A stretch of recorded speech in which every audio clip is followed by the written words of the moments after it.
যারা যারা টিকিট নেওয়ার জন্য দাঁড়িয়ে আছেন লাইনে অনেক সকাল থেকে, এবার টিকিট আমাদের কাছে নেই। দ্বিতীয় দিনের শুরুতেই ঈদের আগাম টিকিট শেষের ঘোষণায় সাধারণ মানুষের ক্ষোভ। কাউন্টার থেকে শোনানো হলো নানা সীমাবদ্ধতার কথা। বলতেছে 14 তারিখ পর্যন্ত টিকিট আছে, এখন লাইনে দাঁড়ানো আছে। সকাল 6টা থেকে এখানে দাঁড়িয়েছে, এই পর্যন্ত কোনো টিকিট পাইনি। কাউন্টার মাস্টার এই মাত্র আসলে। বেশিরভাগ টিকিট বিক্রি হয়ে গেছে, মানুষ এই টিকিটগুলো পাচ্ছে না। চট্টগ্রামে কয়েক মিনিটেই বিক্রি শেষ। গত 2-3 দিন আমি ঘুরতেছি, টিকিট দেয় না, বলে যে এখনো টিকিট দেওয়া শুরু হয় নাই। আর আজকে আসে বলছে সকাল থেকে টিকিট শেষ। ই টিকিটিং চালু হলেও সুফল পাচ্ছেন না রেলের যাত্রীরা। এটার কোটাটা যদি আর একটু বেশি থাকতো তাহলে মনে হয় আরো ভালো হইতো। সিটের অ্যামাউন্টটা অনলাইনে একদমই কম থাকে। ঈদের পরে এক্সপার্টরা বসে যাত্রীদেরকে অনলাইনে ব্যবহারে আরো বেশি করে সেবা দেওয়ার জন্য গুরুত্বপূর্ণ পদক্ষেপ নেব। দেখছিলেন প্রধান শিরোনাম। সন্ধ্যার সময়ের সঙ্গে আছে আমি পারমিতাহীন এবং আমি সৌমিত্র শুভ্র। এবার অন্যান্য শীর্ষ সংবাদ। অর্থনীতির মতো ক্রিকেটেও এগিয়ে যাচ্ছে বাংলাদেশ। বিশ্বের দরবারে দেশের নাম উজ্জ্বল করেছে সোনার ছেলেরা, টাইগারদের পাশে প্রধানমন্ত্রী। কাল সিরিজের প্রথম টি-20তে লড়াইয়ে নামছে বাংলাদেশ দক্ষিণ আফ্রিকা। টিকিটের জন্য হাহাকার, পুলিশের লাঠিপেটা, চাঁদাবাজির অভিযোগ।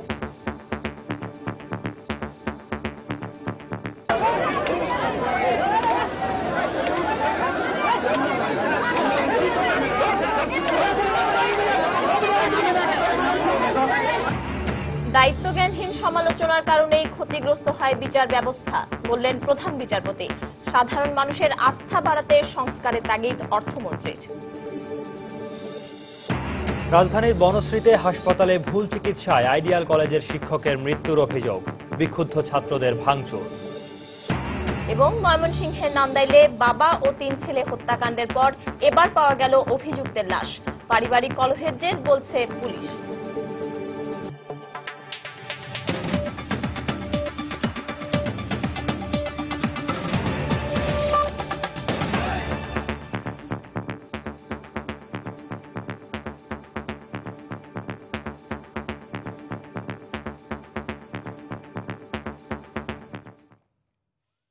দ্বিতীয় দিনের শুরুতেই ঈদের আগাম টিকিট শেষের ঘোষণায় ক্ষোভ প্রকাশ করেছে সাধারণ মানুষ।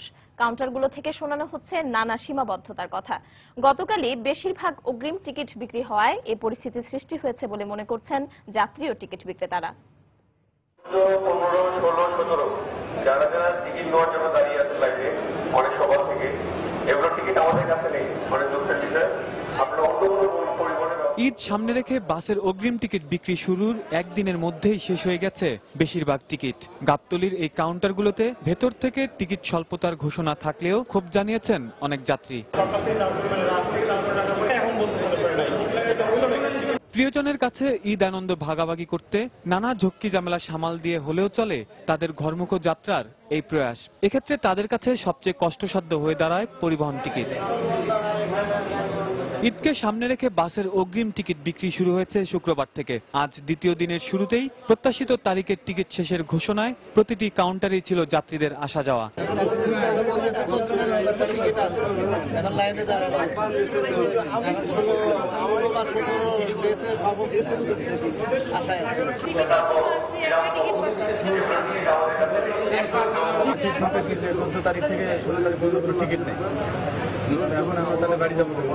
এদিকে যাত্রীদের অভিযোগ মেনে নিয়ে সীমাবদ্ধতার কথা স্বীকার করেছেন কাউন্টারগুলোর টিকিট বিক্রেতারা।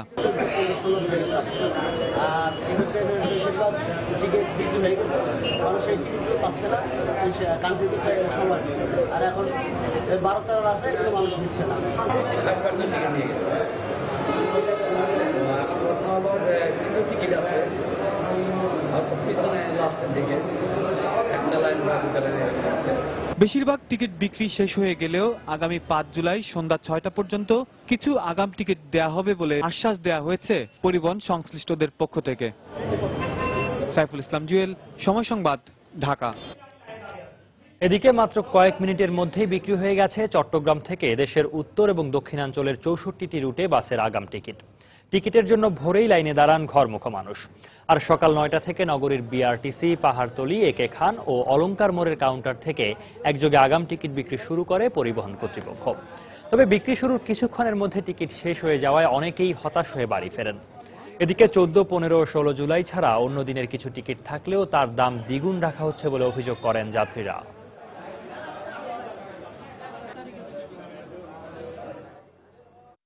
আজকে আমি ফার্স্ট সিরিয়ালে দাঁড়িয়েছি, আসার পরে কয়েকটা টিকিট বিক্রি হতে বলতেছে 15-16 তারিখের টিকিট নাই। গত 2-3 দিন আমি ঘুরতেছি, টিকিট দেয় না, বলেছে এখনো টিকিট দেওয়া শুরু হয় নাই। আর আজকে আসে বলছে সকাল থেকে টিকিট শেষ। ভাড়া আগের চেয়ে অনেক বেশি নিচ্ছে। আগে ভাড়া ছিল 550 টাকা, এখানে নিচ্ছে 800 টাকা, 900 টাকা।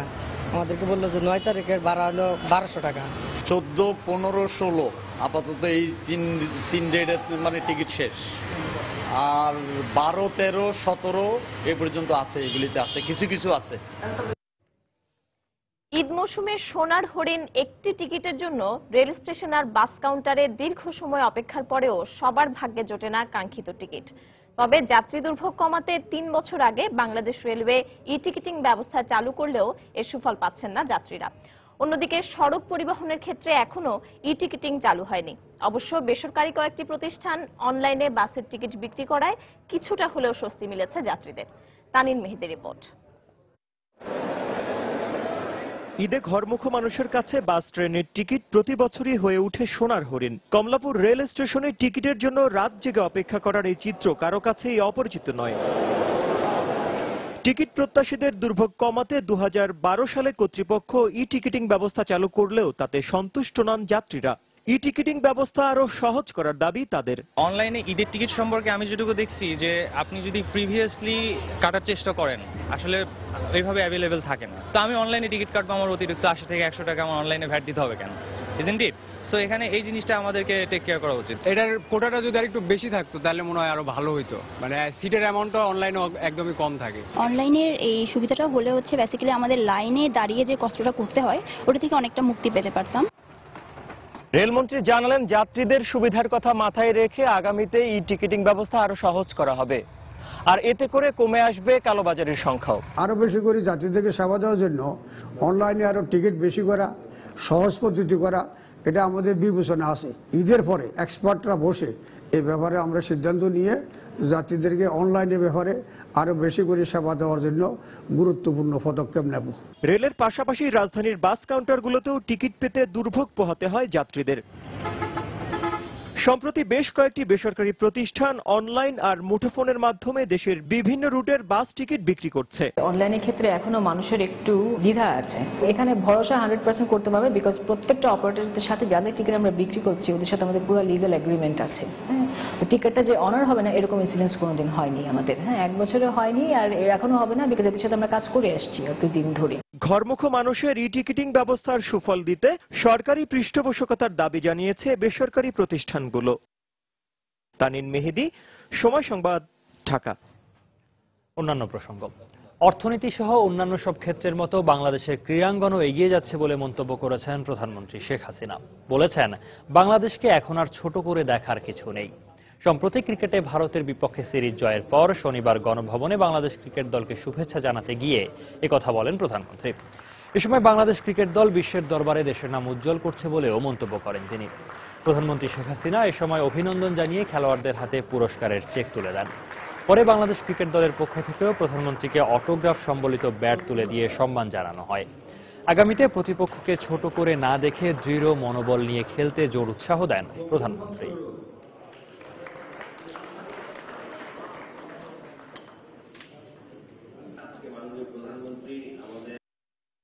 বাংলাদেশ প্রতিটি ক্ষেত্রে যেভাবে এগিয়ে যাচ্ছে, আমাদের ক্রিকেট খেলায়ও আমরা সেভাবে আমাদের দেশের ছেলেরা তারা আন্তর্জাতিকভাবে এটা প্রমাণ করে দিচ্ছে। ক্রিকেট বিশ্ব অন্তত প্রমাণ করে দিচ্ছে যে না, বাংলাদেশকে এখন আর অবহেলার চোখে দেখার মতো না, বাংলাদেশকে এখন হিসাব করে চলতে হবে। যারাই আসবে একটু হিসাব নিকেশ করেই চলবে। ক্রিকেট আমাদেরকে যে মর্যাদা এনে দিয়েছে সেটা সত্যি আমি গর্বিত। প্রতিপক্ষকে কখনো ছোট করে দেখা যাবে না, আবার প্রতিপক্ষকে ভয়ও পাওয়া যাবে না। তাদের সঙ্গে প্রতিযোগিতায় কিভাবে আরো নিজেকে উন্নত করা যায় সেই চিন্তা ভাবনা মাথায় সবসময় থাকতে হবে। দর্শক, কাল থেকে শুরু হচ্ছে বাংলাদেশ দক্ষিণ আফ্রিকা টি-20 ম্যাচ। ম্যাচের টিকিট প্রত্যাশীদের উপর পুলিশের নির্বিচার লাঠিপেটা ও এ সংক্রান্ত একটি রিপোর্ট থাকছে সংবাদের শেষ অংশে। পুরান ঢাকার আগা সাদেক রোড ও কেরানীগঞ্জ থেকে 7 অপহরণকারীকে আটক ও অপহৃত স্কুল ছাত্র ইমরানকে উদ্ধার করেছে র্যাব। দুপুরে সংবাদ সম্মেলনে র্যাব জানায়, গত 2রা জুলাই পুরান ঢাকার বেচাদাম দেউরি থেকে তাকে অপহরণ করা হয়। র্যাব জানায়, ঘটনার দিন ফুল গাছের চারা লাগানোর জন্য মাটি দেওয়ার কথা বলে কিশোর ইমরানকে আগা সাদেক রোডের নির্মাণাধীন একটি ভবনে নিয়ে যায় অপহরণকারীরা। পরে সেই ভবনের 8 তলার লিফট রুমের মেশিন ঘরে তাকে আটকে রাখে। পরে ইমরানের বাবার কাছে দাবি করে 3 কোটি টাকা মুক্তিপণ। ইমরানের বাবা ঘটনাটি র্যাবকে জানালে তৎপর হয় তারা। অভিযানের এক পর্যায়ে কেরানীগঞ্জ থেকে একজন এবং পরে পুরান ঢাকা থেকে অন্য অপহরণকারীদের আটক ও অপহৃত ইমরানকে উদ্ধার করা হয়।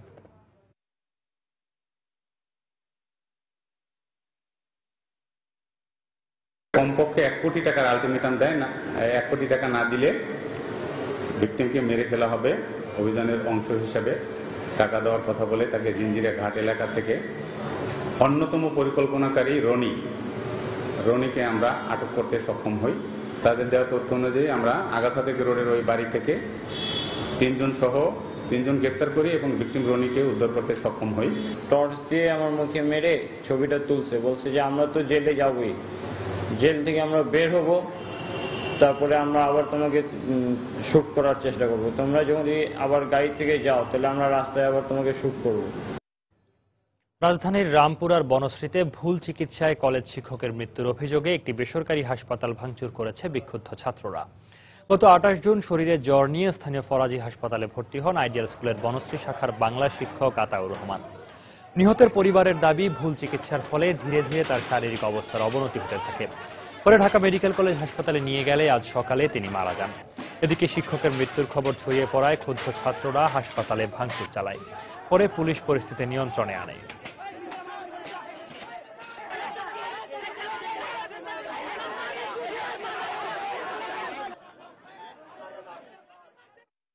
হাসপাতাল ফরাজি তার মালিক পক্ষ এখানে এসেছেন, তাদের ছাত্রদের সাথে আলোচনা করেছি। এখন তাদের সাথে আলোচনা করে ছাত্ররা একটা ক্ষতিপূরণ দাবি করেছে, তাদের সাথে সে ক্ষতিপূরণের বিষয়টা আমরা আলোচনা করব। ভুল চিকিৎসা এটা হয়েছে আমি এটা বলবো না, আবার যে হয় না তাও বলা মুশকিল, এটা প্রশ্ন সাপেক্ষ বিষয়। এখন হচ্ছে যদি ভুল চিকিৎসা হয়ে থাকে এর জন্য আমাদের দেশের আইন আছে, বিধি আছে, সেটা বিধি মোতাবেক যা হওয়া দরকার, ডাক্তারের আমাদের বিএমডিসির ল আছে, ডাক্তারদের বিরুদ্ধে যে ব্যবস্থা নেওয়া দরকার সেটা আমরা অ্যাকর্ডিংলি নেব। সন্ধ্যার সময় আরো থাকছে। ঈদে বেতন বোনাস পাওয়া নিয়ে শঙ্কা নারায়ণগঞ্জের পোশাক শ্রমিকদের। রাজনৈতিক অস্থিরতা কাটলেও মন্দাভাব কাটেনি বলছে মালিকরা। 20 রোজার মধ্যে পরিশোধের তাগিদ।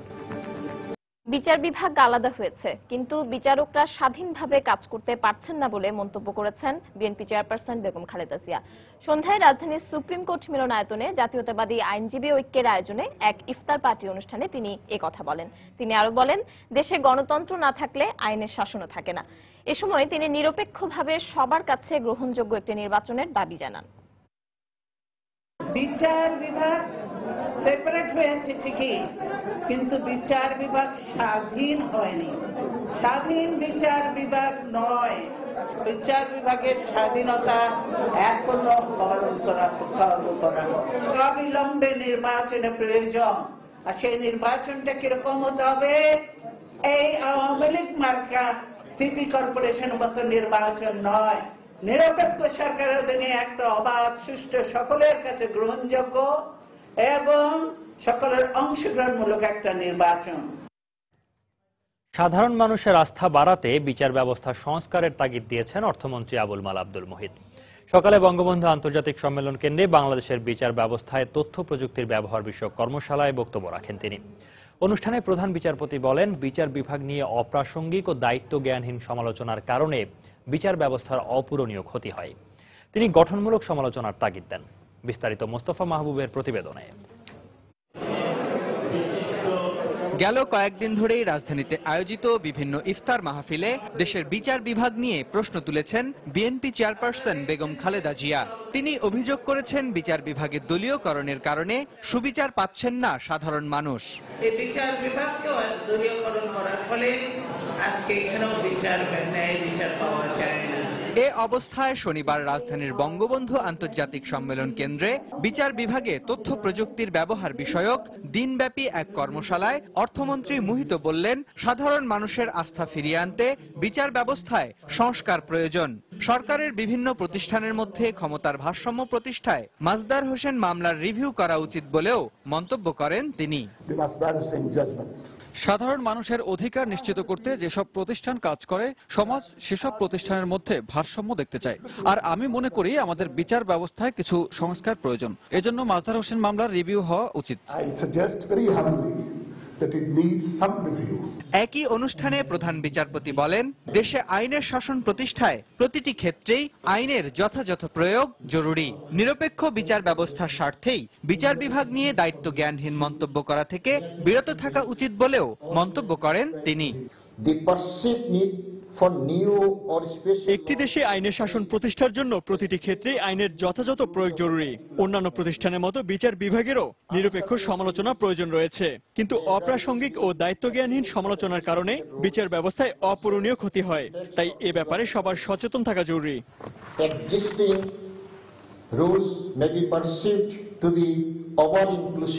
এ সময় আইনমন্ত্রী বলেন, বিচার ব্যবস্থায় তথ্য প্রযুক্তির ব্যবহার মামলা জট কমাতে সাহায্য করবে। মুস্তফা মাহবুব, সময় সংবাদ, ঢাকা। দেশের রাজনৈতিক অস্থিরতা কেটে গেলেও দুর্দিন পার করতে পারেনি নারায়ণগঞ্জের পোশাক শিল্প। এ অবস্থায় মালিকদের দাবি, অর্ডার কমে যাওয়ায় অনেক কারখানার গোডাউনে স্তূপ হয়ে পড়ে আছে উৎপাদিত পণ্য। অব্যাহত লোকসানের পর আসন্ন ঈদে শ্রমিকদের বেতন বোনাস পরিশোধ নিয়ে চিন্তিত তারা। তবে ঈদের আগে মালিকদের কোনো অজুহাত মানতে নারাজ শ্রমিকরা। অবশ্য ২০ রোজার মধ্যে শ্রমিকদের পাওনা পরিশোধের কথা জানিয়েছে বিকেএমইএ। শরীফুদ্দিন সবুজের পাঠানো তথ্য ও রবিউল ইসলামের তোলা ছবি নিয়ে ডেস্ক রিপোর্ট। চলতি বছরের শুরু থেকে রাজনৈতিক অস্থিরতার মুখে পড়ে দেশের পোশাক শিল্প খাত। বছরের শুরুতেই টানা ৯৩ দিনের হরতাল অবরোধে পোশাক কারখানাগুলোর অর্ডার কমে আসে আশঙ্কাজনক হারে। ধীরে ধীরে রাজনৈতিক পরিস্থিতির অনেকটা উন্নতি হলেও মন্দাভাব কাটেনি নারায়ণগঞ্জের পোশাক শিল্পে। চাহিদা অনুযায়ী ক্রেতা না পাওয়ায় অনেক কারখানার গোডাউনে এখনো পড়ে আছে উৎপাদিত পণ্য। এছাড়া অব্যাহত লোকসানের মুখে ছোট ও মাঝারি কারখানার উৎপাদন একেবারেই কমে গেছে। এই অবস্থায় আসন্ন ঈদে শ্রমিক কর্মচারীদের বেতন ভাতা ও বোনাস পরিশোধ নিয়ে চিন্তিত গার্মেন্টস মালিকরা। ঈদের বোনাসটা দিতে গেলে, ঈদের বেতনটা দিতে গেলে তাদের ২-৩টা মাসের একটা খরচের মতো এক মাসেই পড়ে যায়।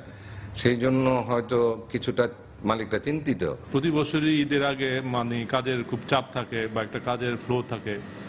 এবছর রাজনৈতিক অস্থিতিশীলতার কারণে আমরা ওরকম ভাবে কাজ পাইনি।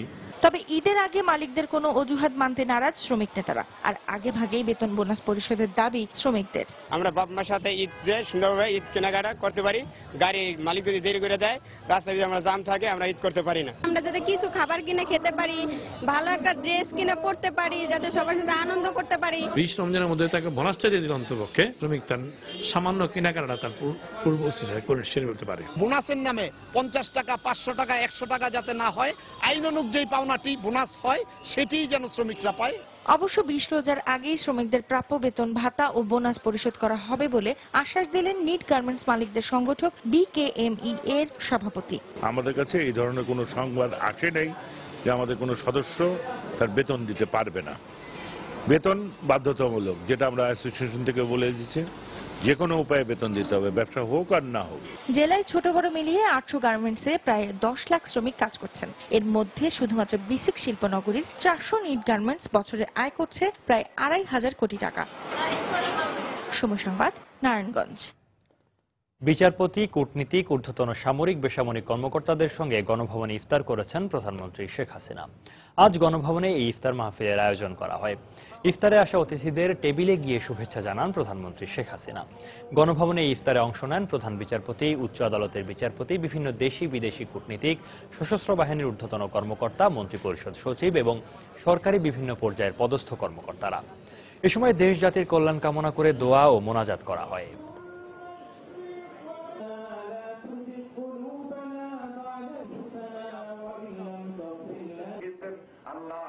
পারিবারিক কলহের জের ধরে ময়মনসিংহে বাবা ও ৩ ছেলে হত্যার ঘটনায় এখনও কেউ গ্রেফতার হয়নি।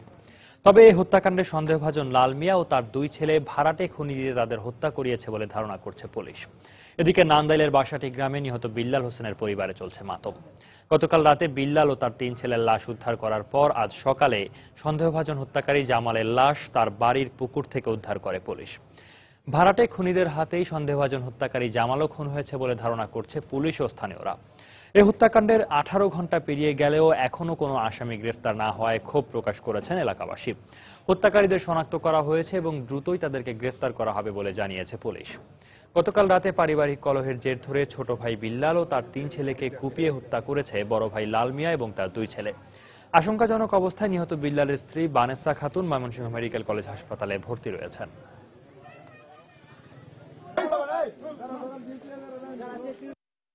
আমি কাটে নিজে থাকছিলাম, যে বেলা গেছে গা এবেলা আমি বাইরের জন্য ছুটে গেছি, গিয়ে দিয়ে আমার ভাইয়ান। প্রশাসন কালকে রাত্রে যেটুকু চেষ্টা করেছে, এরপরে কালকে রাত্রের পরে থেকে এই পর্যন্ত তাদের আর কোনো তৎপরতা আমি দেখি নাই আসামি ধরার ব্যাপারে। কালকে রাত্রে যথেষ্ট চেষ্টা করছে।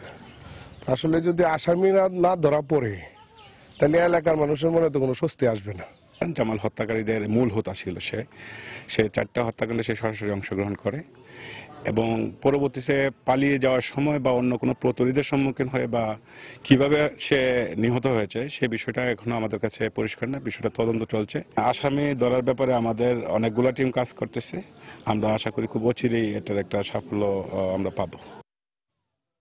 হাতে লেখা পুরনো বাংলাদেশি পাসপোর্টে এক দেশ থেকে অন্য দেশে ভ্রমণের শেষ সময় চলতি বছরের 24শে নভেম্বর। এরপর মেশিন রিডেবল পাসপোর্টে ভ্রমণ বাধ্যতামূলক। তাই ব্রিটেনে বাংলাদেশি প্রবাসীদের কাছে এই পাসপোর্ট দেওয়ার জন্য কাজ করে যাচ্ছে লন্ডনের বাংলাদেশ হাইকমিশন। আর প্রবাসীরা আশা করছেন এতে ভ্রমণের সময় বিড়ম্বনা কমবে তাদের।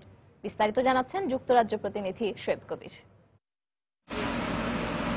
ব্রিটেন প্রবাসী মোট কতজনের মেশিন রিডেবল পাসপোর্ট প্রয়োজন তার সঠিক তথ্য নেই লন্ডনের বাংলাদেশ হাইকমিশনে। তবে তাদের ধারণা এই সংখ্যা আনুমানিক 1 লাখ। প্রবাসীদের হাতে এই পাসপোর্ট পৌঁছে দিতে কাজ করে যাচ্ছে হাইকমিশন। 2011 সালের সেপ্টেম্বরে মেশিন রিডেবল পাসপোর্ট প্রদানের কার্যক্রম শুরু হয়। এখন পর্যন্ত প্রায় 30,000-এর মতো প্রবাসীকে এই আধুনিক পাসপোর্ট প্রদান করা হয়। এটা প্রথমে ছোট পরিসরে শুরু হয়েছে। প্রথমে একটা মেশিন আসছে ওয়ার্ক স্টেশন এবং 3টা স্টেশন দিয়ে আমরা দীর্ঘ সময় কাজ করছিলাম এবং এটা দিয়ে আমরা এই পর্যন্ত প্রায় 30,000 এমআরপি প্রসেস করতে সক্ষম হয়েছি। প্রবাসীদের অভিমত, হাতের লেখা পাসপোর্টের কারণে বিভিন্ন বিমানবন্দরে ভ্রমণের সময় তাদের যে বিড়ম্বনার শিকার হতে হয় তা কমে আসবে। আমি যখন বাংলাদেশ থেকে লন্ডনে আসলাম তখন দুবাইতে আমার পাসপোর্ট নিয়ে অনেক ধরনের সার্চ করছে। যদি তখন ডিজিটাল পদ্ধতি থাকতো তাহলে কিন্তু এই সার্চটা কম হতো। আগের পুরনো পাসপোর্টে যেমন বিমানবন্দরে হয়রানি হইতো, এখন এমআরপি হওয়ার পরে এখন ওই ধরনের সমস্যা হচ্ছে না। সময়সীমার মধ্যে ব্রিটেনের সব বাংলাদেশি প্রবাসীদের হাতে মেশিন রিডেবল পাসপোর্ট প্রদানের লক্ষ্যে মন্ত্রণালয়কে 2টি প্রস্তাবনা পাঠিয়েছে লন্ডনের বাংলাদেশ হাইকমিশন। অন্যান্য কোম্পানি যেমন মালয়েশিয়াতে, সৌদি আরবে কাজ করছে, এরকম আউটসোর্সিং এর মাধ্যমে একটা প্রস্তাব দিয়েছি যাতে আগামী 5 মাসের ভিতরে তারা এই টার্গেটটা ফিল আপ করতে পারে। আর একটা চিন্তা ভাবনা আছে যে বাংলাদেশ থেকে যারা স্কিল বা এই লাইনে যারা অভিজ্ঞ যারা করছে তাদের একটা টিম আসবে, একটা ক্রাশ প্রোগ্রামের আন্ডারে এই টার্গেটটা ফিল করার চেষ্টা করবে। লন্ডন, ম্যানচেস্টার ও বার্মিংহামে সাময়িকভাবে অফিস স্থাপন করে আউটসোর্সিং এর মাধ্যমে এই লক্ষ্যমাত্রা পূরণ করা সম্ভব বলে মনে করেন হাইকমিশনের এই কর্মকর্তা। 2015 সালের 24শে নভেম্বরের পরে কোনো ব্যক্তি মেশিন রিডেবল পাসপোর্ট ছাড়া এক দেশ থেকে অন্য দেশে ভ্রমণ করতে পারবে না। আর তাই সরকারের পাশাপাশি ব্রিটিশ প্রবাসীরা বিষয়টি বেশ গুরুত্ব সহকারে দেখছেন। মেশিন রিডেবল এই পাসপোর্টটি পেতে প্রতিদিনই আবেদন করছেন শত শত বাংলাদেশি। শোয়েব কবির, সময় সংবাদ, লন্ডন।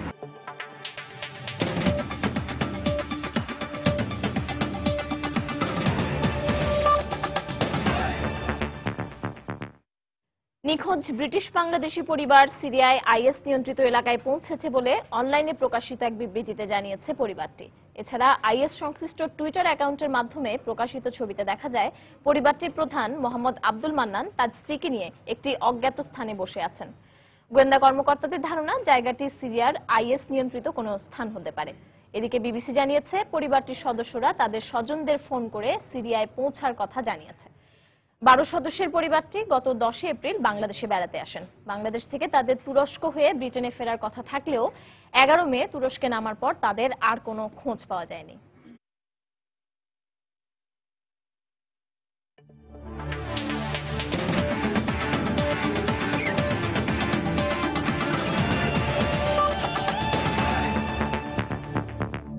বাংলাদেশ দক্ষিণ আফ্রিকা ক্রিকেট সিরিজ প্রসঙ্গ। বাংলাদেশ ও দক্ষিণ আফ্রিকার মধ্যকার প্রথম টি-20 ম্যাচের টিকিট বিক্রিতে নানা অনিয়ম, বিশৃঙ্খলা ও কালোবাজারির অভিযোগ পাওয়া গেছে। টিকিট প্রত্যাশীরা বলছেন, পুলিশের সহায়তায় বেশিরভাগ টিকিটই চলে যাচ্ছে কালোবাজারিদের হাতে। এদিকে পরবর্তী ম্যাচের টিকিট বিক্রির সময় ব্যাংকের মাধ্যমে বেড়া দিয়ে লাইনের ব্যবস্থা না করলে নিরাপত্তা দিতে অপারগতা প্রকাশ করেছে আইন শৃঙ্খলা রক্ষাকারী বাহিনী।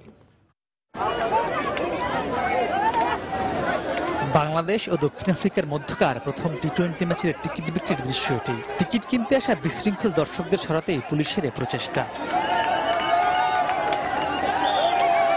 ম্যাচের সরাসরি টিকিট পাওয়ার একমাত্র মাধ্যম মিরপুরের ইউসিবি ব্যাংকে এদিনের চিত্র ছিল এমনই।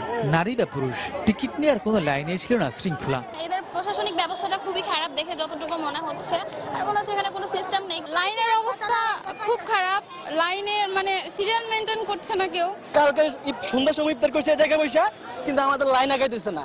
পুলিশে বলছে স্যার একটা লাইন করেন, পুলিশে বলে তুই মেনটেন কর। এই যে লাঠি উঠাই দিচ্ছে হাতের মধ্যে পুলিশে। স্থানীয় মহলের মদদে একটি সিন্ডিকেট টিকিট কালোবাজারি করছে বলে অভিযোগ ক্রিকেট ভক্তদের, যাদেরকে আবার নিয়ম অমান্য করে পুলিশ লাইনের সামনে দাঁড়াতে সহায়তা করছে বলেও অভিযোগ রয়েছে। যদি সঠিকভাবে টিকিট বিক্রি করা হতো তাহলে আমরা অবশ্যই টিকিট পাইতাম, কিন্তু পুলিশরাও এখান দিয়ে দেখতেছি যে কিছু টাকা নিচ্ছে, ঢুকাই দিচ্ছে। স্থানীয় পোলাপান্ডা এসে বলতেছিল যে এই জায়গা আমার, বলতেছে যে চাঁদা দাও। চাঁদা কত? পার হেড 100 টাকা করে দিতে হবে। 100 টাকা না দিলে এখানে দাঁড়ানো যাবে না। 150 টাকা দামের টিকিট আপনারা 1200 টাকা বেচতেছে, 700 টাকা বেচতে, এগুলা কি ভাই? আমরা কালকে রাত থেকে এখানে বসে আছি। এদিকে বিপুল সংখ্যক দর্শককে উন্মুক্তভাবে টিকিট দেওয়ার কারণেই নিয়ন্ত্রণ করা যাচ্ছে না বলে দাবি পুলিশের। আগামী টিকিট বিক্রির আগে যদি এখানে মার্শাল ফেন্সের ব্যবস্থা না করা হয় তাহলে আমরা আমাদের ঊর্ধ্বতন কর্তৃপক্ষকে জানাবো। আমরা পুলিশের সাথে কথা বলবো, এখানকার ইসির সাথে কথা বলবো, যদি প্রয়োজন মনে হয় তাহলে আমরা নেক্সট ম্যাচে আমরা বাসে বেড়ানো দিব। সাধারণ দর্শকদের মাঝে টিকিট বিক্রি করতে ব্যাংকের শাখা আরো বাড়ানোর দাবি টিকিট প্রত্যাশীদের। মাহমুদ রাকিব, সময় সংবাদ, ঢাকা। বাংলাদেশ দল আত্মবিশ্বাসী, নিজেদের সামর্থ্যের পুরোটা উজাড় করে দিলে ভালো কিছু করা সম্ভব বলে মনে করেন মাশরাফি। আর দক্ষিণ আফ্রিকান অধিনায়ক ডু প্লেসি টাইগারদের প্রশংসা করলেও জয়ের জন্য মাঠে নামার ঘোষণা দিলেন। 2 ম্যাচ সিরিজের প্রথম টি-20তে রোববার মিরপুর শেরেবাংলা স্টেডিয়ামে মাঠে নামবে দুদল। ম্যাচটি শুরু হবে দুপুর 1টায়।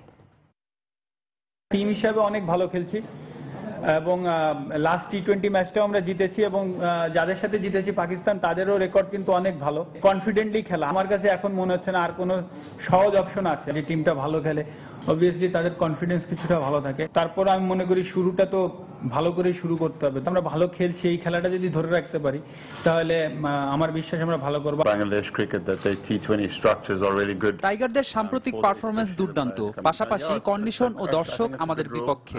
এই বিষয়গুলো আমাদের মাথায় রয়েছে, কিন্তু আমাদের অভিজ্ঞ ক্রিকেটাররা জানে কিভাবে জয় ছিনিয়ে আনতে হয়।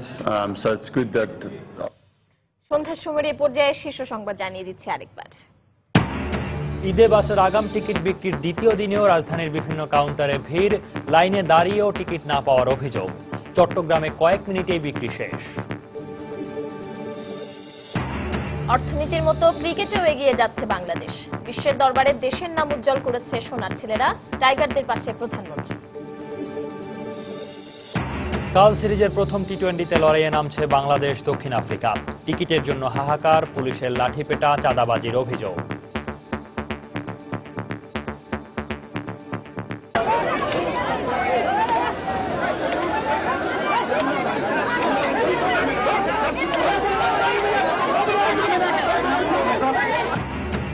দেশে গণতন্ত্র না থাকলে আইনের শাসনও থাকে না, মন্তব্য বেগম জিয়ার।